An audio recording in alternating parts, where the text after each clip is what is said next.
അങ്ങനെ കുറച്ച് നാളിൻ്റെ ഇടവേളയ്ക്ക് ശേഷം ഇന്ദുചൂടൻ വന്നിരിക്കുകയാണ്. OTTയിൽ ഇറങ്ങിയ 4 പടങ്ങൾ. ആദ്യത്തെ പടം ഹിന്ദി പടം, ലക്ഷ്മൺ ഉത്തേക്കർ ഡയറക്റ്റ് ചെയ്ത പടമാണ് ജറാ ഹട്ട്കെ സരാ ബച്കെ. ഇത് ജിയോ സിനിമയിലാണ് സ്ട്രീം ചെയ്യുന്നത്. ഫ്രീ ആയിട്ടൊന്നും കാണാൻ പറ്റില്ല, സബ്സ്ക്രിപ്ഷൻ വേണം. 29 രൂപ കണ്ടേ ഉള്ളൂ, വലിയ ചിലവൊന്നുമില്ല. തിയേറ്ററിൽ വിജയിച്ച പടമാണ് കേട്ടോ ഇത്. വിക്കി കൗശലാണ് ഇതിലെ നായകൻ, സെറ അലി ഖാനാണ് നായിക. എന്ന് പറഞ്ഞാൽ നമ്മുടെ മറ്റേ സെയ്ഫ് അലി ഖാൻ്റെ മോള്.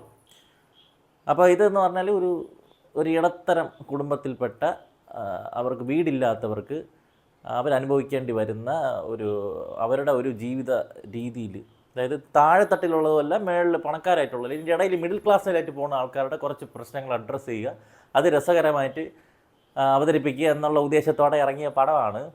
പക്ഷേ പടത്തിൽ ഒരു തരത്തിലുള്ള ലോജിക്കും കൺവേ ആവണില്ല. ഒന്നാമത് ഇതിൽ നായികയുടെ അഭിനയം ഭയങ്കര ഓവറെന്ന് പറഞ്ഞാൽ പലയിടത്തും ക്രിഞ്ചടിപ്പിച്ച് പോവുകയാണ്. കൺവീൻസ് ആവാതെയാണ് നായിക അഭിനയിച്ച് വെച്ചിരിക്കുന്നത്.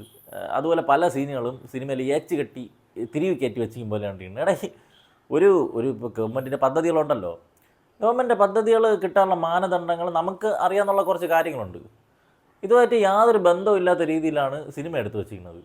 അതും പല സിറ്റുവേഷനുകളും ഈ പറഞ്ഞ പോലെ നിന്ന നിപ്പിൽ പുതിയ കാര്യങ്ങൾ വരുന്നു. ഒട്ടും കൺവിൻസ്ഡ് ആയിട്ട് എനിക്ക് ഫീൽ ചെയ്തില്ല. വളരെ ലെങ്ത് കുറഞ്ഞ ഒരു സിനിമയാണ്. 3 മണിക്കൂറൊന്നും ഇല്ല, ഒരു 2 മണിക്കൂർ ചെല്ലുവാനേ ഉള്ളൂ സംഭവം. അപ്പോൾ ഇത് ചിലപ്പം മിഡിൽ ക്ലാസ്സിൽ ആ ഒരു സ്ഥലത്ത് താമസിക്കുന്ന ആൾക്കാർക്ക് കണ്ടു കഴിഞ്ഞാൽ ചിലപ്പോൾ കണക്റ്റ് ആവുമായിരിക്കും. എനിക്ക് പേഴ്സണലി ഇത് വർക്കായില്ല. പാട്ടുകളൊക്കെ 1-2 കൊള്ളായിരുന്നു. അതായത് ഇവർ കല്യാണം കഴിച്ച് വന്നിരിക്കുന്നത് ഒരു കൂട്ടുകുടുംബം പോലെ ഒരുപാട് പേര് താമസിക്കുന്ന ഒരു ചെറിയ വീട്ടിലാണ്. അപ്പോൾ അവർക്ക് ആവശ്യമുള്ള പ്രൈവസി കിട്ടുന്നില്ല. അപ്പോൾ വാടക വീട് പോകുന്നതിന് പകരം ഒരു വീടിന് വേണ്ടി ഇവർ ശ്രമിക്കുന്നു. അപ്പോൾ വീടൊന്നും ഇവരുടെ ബഡ്ജറ്റിനനുസരിച്ച് വരാത്തത് കൊണ്ട് അവർ ഗവൺമെൻറ് സ്കീമിലുള്ള ഒരു വീടിന് വേണ്ടി നോക്കുകയാണ്. അപ്പോൾ അങ്ങനെ വരികയാണെങ്കിൽ അതിൻ്റെ ക്രൈറ്റീരിയ പ്രകാരം ഒരു വഴി നടക്കാത്തതുകൊണ്ട് ഇവർ തമ്മിൽ ഡിവോഴ്സായിട്ട് എന്നിട്ട് അവളെ പേരിൽ വീടിന് അപ്ലൈ ചെയ്യാം. എന്നിട്ട് വീട് കിട്ടിയതിന് ശേഷം വീണ്ടും ഒന്നാകാം എന്നും പറഞ്ഞുകൊണ്ട് ഒരു തോട്ടിലാണ് ഈ സിനിമ പോയിക്കൊണ്ടിരിക്കുന്നത്. പക്ഷേ ആ ഒരു ഇത് വെച്ചിട്ട് പല കോൺഫ്ലിക്ട്സ് ഉണ്ടാക്കി ഭയങ്കര രസമായിട്ട് ഇത് കൊണ്ടുപോകായിരുന്നു. വേറെ ചുമ്മാ കുറേ നന്മ കളിക്കാൻ നോക്കിയിട്ട് ലാസ്റ്റ് ഒരുമാതിരി ഒരു എവിടെ എത്താത്ത രീതിയിൽ എങ്ങനെയെങ്കിലുമൊക്കെ വലിച്ച് തൂത്ത് വെച്ച ഒരു പടമായിട്ടാണ് ഈ പടം എനിക്ക് ഫീൽ ചെയ്തത്. ഞാൻ നിങ്ങൾക്ക് റെക്കമെൻഡ് ചെയ്യുന്നില്ല, നിങ്ങൾക്ക് സമയം ഉണ്ടെങ്കിൽ വേണമെങ്കിൽ കാണാം. രണ്ടാമത്തെ പടം ഊര് പേര് ഭൈരവകോണെ, തമിഴിൽ ഭൈരവക്കോട്ട എന്നുള്ള പേരിൽ ഉണ്ട്. ഇനിയുള്ള സിനിമകളെല്ലാം ആമസോൺ പ്രൈമിലാണ് ഉള്ളത്. ഇനി ഞാൻ പറയാൻ 3 സിനിമകളും ആമസോൺ പ്രൈമിലും, ഇതും അത് തന്നെ ഉള്ളത്. ഇതൊരു തെലുങ്ക് പടമാണ്. അഭിനയിച്ചിരിക്കുന്നത് നമ്മുടെ സുദീപ് കിഷൻ. അയാളുടെ പടങ്ങൾ മായാവൻ, മാനഗരം, അങ്ങനെ ഒരു മിനിമം ഗ്യാരണ്ടിയുള്ള സിനിമകളാണ് പുള്ളിക്കാരൻ ചെയ്യുന്നത്. അപ്പോൾ അങ്ങനെ ഒരു ഹൊറർ ഫോക്ക് ഫാൻറ്റസി ആ ഒരു ജോൺറയിൽ വരുന്നൊരു സിനിമയാണ്. പ്രത്യേകിച്ച് എനിക്ക് ഇങ്ങനത്തെ തെലുങ്ക് പടങ്ങൾ കാണാൻ ഭയങ്കര ഇഷ്ടമായിരുന്നു. നമ്മുടെ ഈ ഇടയ്ക്ക് ഒരു പടം ഇറങ്ങിയായിരുന്നു, മറ്റേ മംഗളമാണെങ്കിലും അതിനു മുമ്പേ ഒരു വിരൂപാക്ഷ എന്നൊരു സിനിമ ഇറങ്ങിയായിരുന്നു. പിന്നെ ഈ സോംബി റെഡ്ഡി എന്നൊരു സിനിമ ഇറങ്ങിയിട്ടുണ്ടായിരുന്നു. ഇങ്ങനെ ഈ പടങ്ങൾ അതുപോലെ എനിക്ക് ഭയങ്കര ഇഷ്ടമാണ് അങ്ങനത്തെ സിനിമകൾ കാണാൻ. അപ്പോൾ ആ ഒരു പ്രതീക്ഷ വെച്ചാണ് കണ്ടത്. VA ആനന്ദാണ് സിനിമ സംവിധാനം ചെയ്തിരിക്കുന്നത്. വർഷ ബോലമ്മ അതാണ് നായിക, മെയിൻ റോളിൽ വരുന്നത്. പുള്ളിക്കാരി എനിക്കറിയാം, നമ്മളെ ഇതിൽ ബിഗിൽ സിനിമയിൽ വരുന്ന ഒരു ഫുട്ബോൾ കളിക്കാരിയായിട്ട് വരുന്ന ഒരു പെങ്കൊച്ചാണ് ഈ നായിക. അപ്പോൾ ഇതൊരു ഭൈരവക്കോട്ട എന്നുള്ള ഒരു സാങ്കല്പിക ഗ്രാമം. അവിടെ ഇവർ നായകൻ്റെ കുറച്ച് സിൽബന്തികളും കൂടി അവിടെ എത്തിപ്പെട്ടുമ്പോഴേക്കും വളരെ സ്ട്രെയിഞ്ച് ആയിട്ടുള്ള കുറേ അനുഭവങ്ങൾ ഉണ്ടായിട്ടുണ്ടായിരുന്നു. അപ്പോൾ ഞാൻ നേരത്തെ പറഞ്ഞില്ലേ, ഇത് ടെക്നിക്കൽ സൈഡ് നന്നായിട്ട് പിടിച്ചു കഴിഞ്ഞാൽ നമുക്ക് കാണാൻ അത്ര രസമുണ്ട്. പക്ഷേ ഒന്നും ഈ VFX ആണെങ്കിലും ആർട്ടൊക്കെ ഇതുപോലത്തെ ഒരു പട്ടിക്കൂർ ആർട്ട് കറക്റ്റ് സെറ്റ് ഇട്ട് കൊണ്ട് നിർത്തിക്കണമെന്ന് നമുക്ക് മനസ്സിലാവും. എന്നാൽ കുറേ സാധനങ്ങൾ ഗിമ്മിക്സ് ഒക്കെ കാണിച്ച് രക്ഷപ്പെടുത്തി എടുക്കാൻ വേണ്ടി ശ്രമിക്കുന്നുണ്ട്. ഒന്നും ഇമ്പ്രസീവ് ആവണില്ല. മെയിനായിട്ട് ഇതിലുള്ള കഥാപാത്രങ്ങൾ ഒന്നും ഇമോഷണലി കണക്റ്റ് ആവുന്നില്ല. ഞാൻ തമിഴ് ഡബ്ബാണ് കണ്ടത്. ഡബ്ബിങ്ങും വളരെ ശോകമായിരുന്നു. പഴയ ഹീമാൻ്റെ കാർട്ടൂണൊക്കെ എടുത്തിട്ട് ഡബ്ബിങ് ചെയ്യില്ല, അതുപോലെ ഇരുന്ന്. ഇനി അതിൻ്റെ കുഴപ്പമാണെന്ന് എനിക്ക് അറിവുണ്ട് കേട്ടോ. എനിക്ക് ഇതിലുള്ള ഒരു കഥാപാത്രങ്ങളടുത്തും ഒരു ഇമോഷണൽ കണക്ഷൻ ഉണ്ടായിട്ടില്ല. ഇതിൽ മരണപ്പെടുന്ന കഥാപാത്രങ്ങളാണെങ്കിൽ ശരി, നായകൻ ഒരു ട്രാപ്പിൽ അകപ്പെടുമ്പോഴാണെങ്കിൽ ശരി, അയവ ചത്ത എന്തരി കൊന്ന എന്തരി, നമ്മൾ ജോലിക്ക് പോയാൽ നമുക്ക് ജീവിക്കാം, അങ്ങനത്തെ ഒരു മൈൻഡ് സെറ്റിലാണ് ഈ പടം കണ്ടു തീർത്തത്. അപ്പോൾ ഇത് കുറച്ച് ഈ പറഞ്ഞ ജംപ് സ്കെയർ കാര്യങ്ങളൊക്കെ ശ്രമിച്ചിട്ടുണ്ട്.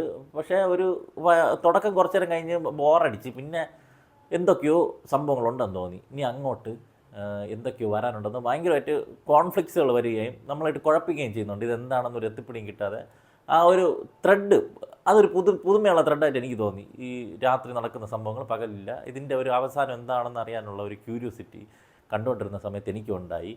അവസാനം ക്യൂരിയോസിറ്റി അറിഞ്ഞ സമയത്താണ് ഈ ഞാനില്ല ബെസ്റ്റ് ഒരു ഒരു ഒരു ലോജിക്ക് തൊട്ട് തീണ്ടാത്ത ഒരു സാധനം. അല്ല ഇത് ചെയ്യാനാണെങ്കിൽ ഈ പ്രാതങ്ങൾക്കൊക്കെ ചില പ്രത്യേക കഴിവുകൾ മാത്രമേ ഉള്ളൂ എന്ന് നമ്മൾ ആലോചിച്ചു പോകും. ഇത് ചെയ്യാൻ കഴിവുള്ള പ്രായത്തിൽ വേറെ കാര്യങ്ങൾ ചെയ്തുകൂടെ, കണ്ടുപിടിച്ചുകൂടെ? പിന്നെ ഇത്രയും കിടന്ന് ഡയലോഗ് അടിക്കേണ്ട ആവശ്യം എന്തുവാണ്? അവസാനം ഒരു അമ്മച്ചിയുടെ കുറേ കൊണ ഡയലോഗ് ഉണ്ട്, ഇതെല്ലാം കൂടി ആയപ്പോഴേക്കും അത് ലാസ്റ്റ് പ്രാന്തായി. അയ്യോ എന്ന് പറഞ്ഞിട്ട് ഇതും ഞാൻ റെക്കമെൻഡ് ചെയ്യുന്നില്ല. കട്ട്. റോമിയോ, വിജയ് ആൻ്റണിയുടെ പടം. ഇവിടെ തമിഴ്നാട്ടിൽ ഇപ്പം കേരളത്തിൽ കണ്ടിന്യൂസ് ആയിട്ട് വിജയങ്ങൾ ഹിറ്റ് പടങ്ങൾ വരുമ്പം തമിഴ്നാട്ടിൽ ഇപ്പം നടക്കുന്നത് ഒരാഴ്ച വിജയ് ആൻ്റണിയുടെ പടം ഇറങ്ങും, അടുത്ത ആഴ്ച മറ്റേ ജി വി പ്രകാശ് കുമാറിൻ്റെ പടം ഇറങ്ങും, അത് കഴിഞ്ഞ് വീണ്ടും വിജയ് ആൻ്റണിയുടെ പടം ഇറങ്ങും, ജി വി പ്രകാശ് കുമാറിൻ്റെ പടം ഇറങ്ങും. ഇത് ഇവന്മാർ തമ്മിൽ ഭയങ്കര കോമ്പറ്റീഷൻ നടക്കുന്നു അവിടെ. ആഴ്ച വെച്ചിട്ട് ഓരോ സിനിമകൾ അഭിനയിച്ച് പോകണമെന്ന് തോന്നുന്നു. എന്നാൽ രണ്ടിനും അഭിനയത്തിനും വല്ല മെച്ചമുണ്ട്? അതുമില്ല, പഴയ കണക്ക് തന്നെ. അത് പോരാഞ്ഞിട്ട് ഈ സിനിമയിൽ എഡിറ്ററിൻ്റെ പേര് കാണിച്ചത് വിജയ് ആൻ്റണി. വിജയ് ആൻ്റണിക്ക് പറ്റിയ ഒരു സാധനമായിരുന്നു മ്യൂസിക് ഡയറക്ഷൻ. കൂടുതലായിട്ട് എത്ര പാട്ടുകൾ നമുക്ക് ചെയ്തു തന്നിട്ടുണ്ട്. നാക്കുമുക്ക, നാ അടിച്ച താങ്കമാട്ട, ഇത്ര നല്ല കിടുവ പാട്ടുകൾ ചെയ്തിട്ടുണ്ട്. അങ്ങനെ ഇപ്പം അഭിനയം കയറി പിടിച്ച് പോട്ട് പ്രൊഡക്ഷനും കൂടി തുടങ്ങി. അങ്ങനെ പടം അങ്ങനെ തന്നെ പ്രൊഡ്യൂസ് ചെയ്യണം, എന്തെങ്കിലും ആവട്ടെ. എഡിറ്റിംഗ് കൂടി ആരും പോവാത്ത തരത്തിൽ കൂടി ഒരു ഭ്രാന്തനെ പോലെ അദ്ദേഹം അലഞ്ഞുകൊണ്ടിരിക്കുകയാണ്. അങ്ങനെ വന്ന സിനിമയാണ് റോമിയോ. ഒന്നത് ഇതിപ്പം ഈ പടം നല്ലൊരു സ്ക്രിപ്റ്റ് കയറിപ്പോയാൽ പോലും ഇതിലെ നായകൻ ഒരുപാട് മാനസിക സംഘർഷത്തിലൂടെ കടന്നു പോകുന്ന ഒരുപാട് കാര്യങ്ങൾ ഫലിപ്പിക്കേണ്ട ഒരു നായകനാണ്. എല്ലാ തവണയും ചിരിക്കുമ്പോഴും കരയുമ്പോഴും എല്ലാം ഒരേ എക്സ്പ്രഷൻ ഇട്ട് നിർവ്വകാരനായിട്ട് നിന്ന് കഴിഞ്ഞാൽ ഇതൊക്കെ ആൾക്കാരിലേക്ക് എത്തുവാണ്. നിങ്ങൾ സ്ക്രിപ്റ്റ് സെലക്ട് ചെയ്യുമ്പോൾ നൈസായിട്ട് പോണ ഒരു പടം സ്ക്രിപ്റ്റ് സെലക്ട് ചെയ്താൽ കൊള്ളായിരുന്നു. ഇതിൻ്റെ സ്ക്രിപ്റ്റ് ഭയങ്കര മേന്മയുള്ള സ്ക്രിപ്റ്റൊന്നും അല്ല, എന്നാലും പറയണം.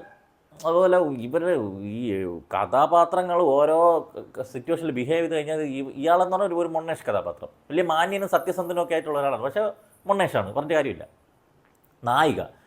നായിക ഈ നായകൻ്റെ അടുത്ത് കാണിക്കണ ശത്രുതയെന്ന് കണ്ടു കഴിഞ്ഞാൽ അവളെന്തോ അച്ഛനും അമ്മയും വെടിവെച്ച് കൊന്നിട്ട് ഇവളെ തട്ടിക്കൊണ്ടുവന്ന പോലെയാണ് ഇവളുടെ പെരുമാറ്റം കാണുന്നത്. ഒരു തരത്തിലും സിനിമയായിട്ട് സെറ്റാകാത്ത ഒരു പെർഫോമൻസ്. ഇനി എഴുതി കൊടുത്തിരിക്കുന്ന കഥാപാത്രത്തിൻ്റെ കുഴപ്പമാണ്, അല്ലാതെ അത് നായികയുടെ കുഴപ്പമാണെന്ന് എനിക്ക് തോന്നുന്നില്ല. നായികയായിട്ട് വന്നിരിക്കുന്നത് ഈ മൃണാളിനി ദേവിയാണ്.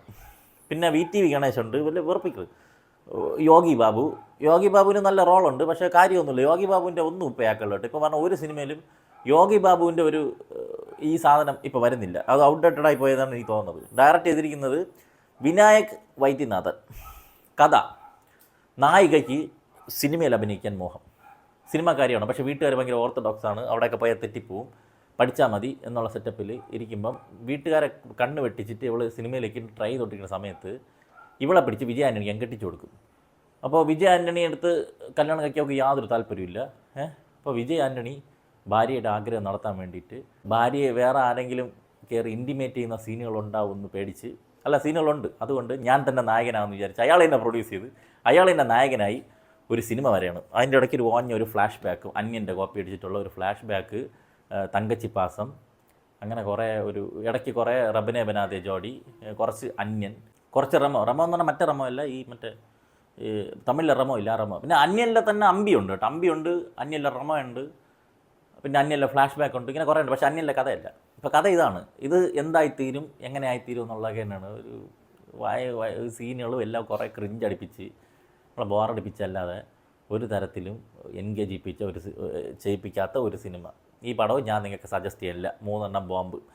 പക്ഷേ സജസ്റ്റ് ചെയ്യുന്ന ഒരു സിനിമയുണ്ട്, അത് നമ്മുടെ മലയാള സിനിമ ഓ ബേബി പ്രൈമിൽ തന്നെയാണ് സ്ട്രീം ചെയ്തിരിക്കുന്നത്. ആദ്യം വന്നപ്പം നമ്മുടെ കൺട്രിയിൽ അവൈലബിൾ അല്ലായിരുന്നു, ഉസ്ബെക്കിസ്ഥാനിലുള്ളവർക്ക് മാത്രം കണ്ടാൽ മതി എന്നുള്ള രീതിയിലായിരുന്നു പ്രൈമിലിട്ടിരുന്നത്. ഇപ്പോൾ നമുക്ക് മലയാളികൾക്കും കാണാം എന്നുള്ളൊരു അവസരമുണ്ട്. അപ്പോൾ ഓ ബേബി എന്നുള്ള സിനിമ രഞ്ജൻ പ്രമോദാണ് ഡയറക്റ്റ് ചെയ്തിരിക്കുന്നത്. ഒരുപാട് നാളത്തെ ഇടവേളയ്ക്ക് ശേഷം അണ്ണൻ വന്നിരിക്കുന്നത്. സ്റ്റൈലൻ പടമാണ്, ഗംഭീര സിനിമ. പടം തുടങ്ങി 45 മിനിറ്റ് കുറേ ആൾക്കാർ പാസ് ചെയ്യണം, അവരൊക്കെ ഭയങ്കരമായിട്ട് അഭിനയിക്കാത്ത പോലെ. അതായത് അഭിനയിക്കുക എന്ന് പറഞ്ഞാൽ ഇവർ നടന്നു പോകുമ്പം ഇവിടെ ഒരു ക്യാമറ ഉണ്ടേ, ഇങ്ങനെ പോണേ, ഇങ്ങനെയൊക്കെ അത് നമുക്ക് കറക്റ്റായിട്ട് മനസ്സിലാവും കേട്ടോ, നാച്ചുറലായിട്ടുള്ള സാധനം പറഞ്ഞില്ല. ഇങ്ങനെ തുടക്കി തന്നെ ഇത് എന്തുവാടായെന്ന് വിചാരിച്ചുകൊണ്ടിരുന്നത്. പിന്നെ കുറേ നേരം ഭയങ്കര സ്ലോയിലാണ് ഇവരുടെ ഒരു സ്ഥലം അതൊന്ന് ബിൽഡ് ചെയ്ത് വരാൻ വേണ്ടിയിട്ട് വളരെ സാവധാനം അവിടുത്തെ കഥാപാത്രങ്ങൾ, ഓരോരുത്തരുടെ രീതി, ഓരോരുടെ കുഞ്ഞു കാര്യങ്ങൾ ഭയങ്കര സമയമെടുത്തു. അപ്പോൾ തുടക്കം കുറച്ച് നേരം കണ്ടപ്പോഴേക്കും ഇതെന്താടെ ഇത് മറ്റേ അവാർഡ് പടം എന്നുള്ള സെറ്റപ്പ് ഇരുന്നിട്ട് പതുക്കെ പടം ട്രാക്ക് മാറി പിന്നെ ഒരു ത്രില്ലറിലേക്ക് പോകുന്നു. അത് കഴിഞ്ഞിട്ട് ഒരു ക്ലൈമാക്സ് ഒക്കെ എന്ന് പറഞ്ഞാൽ ഇതൊക്കെയാണ് ക്ലൈമാക്സ്. നമുക്ക് ഒരു ഭയങ്കര പോസിറ്റിവിറ്റി തരുന്നത് അങ്ങനെ തന്നെ ആകണം, നന്നായി കറക്റ്റായിരുന്നു എന്ന് നമുക്ക് തോന്നി. ഒരു ക്രൈമാണ്, പക്ഷേ അത് മതി. ആ ക്രൈം നല്ലതിനൊക്കെയാണ്, നല്ലത് അതാണ് എന്ന് നമ്മൾ തന്നെ അങ്ങ് തീരുമാനിക്കും. ആ മൈൻഡ് സെറ്റിൽ നമ്മളെ കൊണ്ടെത്തിക്കാൻ ഈ സിനിമയ്ക്ക് സാധിച്ചിട്ടുണ്ട്. അത്തരത്തിൽ നല്ല ഗംഭീര തിരക്കഥയുള്ള, നല്ല പെർഫോമൻസുകളുള്ള, നല്ല മേക്കിംഗ് ഉള്ള ഒരു സിനിമ. അരുൺ ചാലിലാണ് സിനിമാറ്റോഗ്രഫി, കുഡു സിനിമാറ്റോഗ്രഫി. മെയിൻ റോളിൽ വരുന്നത് നമ്മുടെ ദിലീഷ് പോത്തൻ്റെ കൂടെ ദേവദത്ത് VS ഒരു പയ്യനുണ്ട്. പയ്യൻ പൊളി അഭിനയം കേട്ടോ, എല്ലാവരും കുടിലും അഭിനയം. പയ്യനൊക്കെ ജീവിക്കുകയായിരുന്നു ആ പടത്തിൽ. ദേവദത്ത്, സജി സോമൻ്റെ മകനുണ്ടല്ലോ, പുള്ളി ഒരു റോൾ ചെയ്തിട്ടുണ്ട്. വിഷ്ണു അഗസ്ത്യക്ക് പറ്റിയ ഒരു അന്യ സ്വാഗാണ് കേട്ടോ ചെറുക്കൻ. അങ്ങനെ RDXൽ കണ്ടില്ലേ, ഇതിലും അതുപോലെ കിടു ഒരു പെർഫോമൻസാണ് പടത്തിൽ കാഴ്ചവെച്ചിട്ടുള്ളത്. വലിയ റോളില്ല, പക്ഷേ ഒരു ടെറർ സാധനമുണ്ട് പുള്ളിയിൽ. ഇപ്പം നെഗറ്റീവ് ഷെയ്ഡ് എത്ര മാന്യമായിട്ട് പുറത്ത് നിന്ന് കാണിച്ചാലും ആ നെഗറ്റീവ് ഷെയ്ഡ് പുള്ളിയുടെ മുഖത്ത് കറക്റ്റായിട്ട് കൊണ്ടുവരാൻ പുള്ളിക്ക് പറ്റുന്നുണ്ട്. ഡോക്ടർ ഷിനു ശ്യാമളൻ പുള്ളിക്കാരിയാണ് നമ്മളെ പോത്തേട്ടൻ്റെ വൈഫായിട്ട് വന്നിരിക്കുന്നത്. കിടു പെർഫോമൻസ്. അതുപോലെ പിന്നെ ഒരാളുണ്ട്, ഗോപാലകൃഷ്ണൻ എന്നാണ് അപ്പൂപ്പൻ്റെ പേര്. അപ്പൂപ്പൻ സ്ട്രോക്കാണ്, ഞാൻ ഒരു സൈഡ് ഇങ്ങനെ അടിക്കണം. പക്ഷെ അത് വച്ചിട്ട് പോലും അങ്ങേര് അഭിനയിച്ച് തകർത്തിട്ടുണ്ട് കേട്ടോ. അതൊക്കെ ഭയങ്കര പവർഫുള്ളായിട്ടുള്ള ക്യാരക്ടേഴ്സാണ് സിനിമയ്ക്ക് കൊടുത്തിരിക്കുന്നത്. സിനിമയിൽ ഒരുപാട് വിഷയങ്ങൾ, ഒരുപാട് ലെയേഴ്സുള്ള ഒരു തിരക്കഥയാണ്. പഴയ കാലഘട്ടത്തിലെ ആൾക്കാരുടെ ചിന്താഗതി, അതെങ്ങനെ ആ വിഷം ആൾക്കാരിലേക്ക് കൺവേ ആയി കിട്ടുന്നു, എത്ര സോഷ്യലാണ് അതാണ് ചേർത്തെടുത്തെന്ന് പറഞ്ഞാൽ ഉള്ളിലുള്ള വിഷങ്ങൾ ഇപ്പോഴും പലർക്കും അതുപോലെ തന്നെ ഉണ്ടെന്നുള്ളത് വ്യക്തമായ കാരണങ്ങളിലൂടെയും വ്യക്തമായ സിറ്റുവേഷനിലൂടെയും നമുക്ക് പറഞ്ഞു തരുന്ന ഒരു സിനിമയാണ്. അതുപോലെ നമ്മളെ ന്യൂ ജനറേഷൻ പെൺകുട്ടികളിൽ പലരും ഭയങ്കര ബോൾഡാണ്, പ്രോഗ്രസീവാണ്, നിങ്ങളെ കമ്മമാരാണെന്ന് പറയുന്ന പെൺപിള്ളേർ പലരും ബോൾഡ്നെസ് എന്നാണ് കാണിക്കുന്നത്.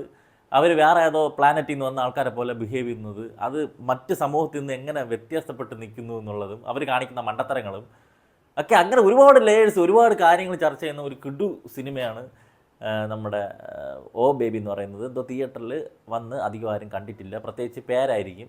ഇപ്പം ദിലീഷ് പോത്തൻ ഗംഭീരമായിട്ട് ചെയ്തിട്ടുണ്ട്, പക്ഷേ അതിന് വരെ കുറച്ചുകൂടി സ്റ്റാർ കാസ്റ്റുള്ള, ഇപ്പോൾ സുരേഷ് ഗോപിയോ അങ്ങനെ ആരെങ്കിലുമൊക്കെ ചെയ്തിരുന്നെങ്കിൽ ഈ സിനിമ കുറച്ചുകൂടി ആൾക്കാരിലേക്ക് തിയേറ്ററിൽ തന്നെ എത്തുമെന്ന് എനിക്ക് തോന്നിപ്പോയി. നല്ല മേക്കിങ്, നല്ല സൗണ്ടിങ് ആണ് സിനിമ കേട്ടോ, നല്ല സൗണ്ട് എഫക്ട്സും കാര്യങ്ങളൊക്കെയാണ്. അപ്പോൾ ആ പടം നിങ്ങൾ മിസ്സാക്കണ്ട. പ്രൈമിൽ സ്ട്രീം ചെയ്യുന്നുണ്ട് ഓ ബേബി. എന്തരാ വരട്ടെ.